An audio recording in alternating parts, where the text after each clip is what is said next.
So, మీ ఈ journey ఏదైతే ఉందో ఈ ఇండస్ట్రీలోకొచ్చిన తర్వాత, అప్పటి నుంచి ఇప్పటి వరకు ద బెస్ట్ ఎక్స్‌పీరియన్స్ ఏంటి? ద వర్స్ట్ ఎక్స్‌పీరియన్స్ ఏంటి? లైక్ నేను అనవసరంగా వచ్చా అసలు ఇండస్ట్రీలోకి అని అనిపించిన సిట్యుయేషన్స్ ఏమైనా ఉన్నాయా? ఆ! ఉన్నాయండి. ఓకే. ఫస్ట్ 'రెక్కీ' కంటే షూట్ ముందేదంటే 'అన్నపూర్ణ ఫోటో స్టూడియో' అని చెప్పి ఒక సినిమాలో చేశాను. పటాన్ చెరువు దగ్గర. అదే ఫస్ట్ నేను రావడం. Cinema okay. షూటింగ్ కెమెరా ముందు నాకంటూ ఒక క్యారెక్టర్ చిన్నది ఇచ్చారు. రోల్ ఇచ్చారు చిన్నది. హుహు.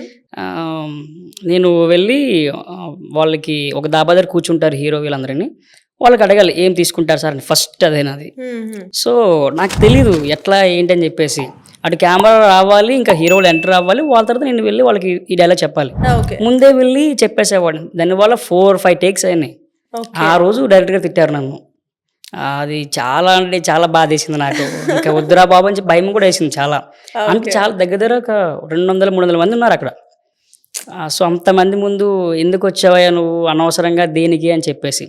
అండ్ అదొకటి. సెకండ్ వన్ 'రెక్కీలో' చిత్తూరు స్లాంగ్‌లో మాట్లాడాలి. హుహు.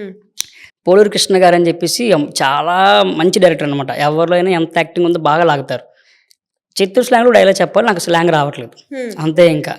ఒక 2, 3 టేక్స్ పట్టాయి. ఇంక ఫోర్త్ టేక్‌కి అతను టక్కన కొట్టారు నన్ను వీపు మీద. కొట్టారా? కొట్టారు. అమ్మో!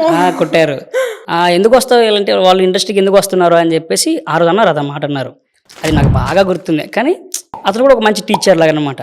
సో, మళ్ళీ నేను అక్కడ 10 మందితో క్యారవాన్ ఇస్తే దాంట్లో వెళ్ళి కూర్చున్నాను. దగ్గరికొచ్చి అలా కాదురా ఇలా అని చెప్పి మళ్ళీ తీసుకెళ్ళి ఆ డైలాగ్ చెప్పించారనమాట.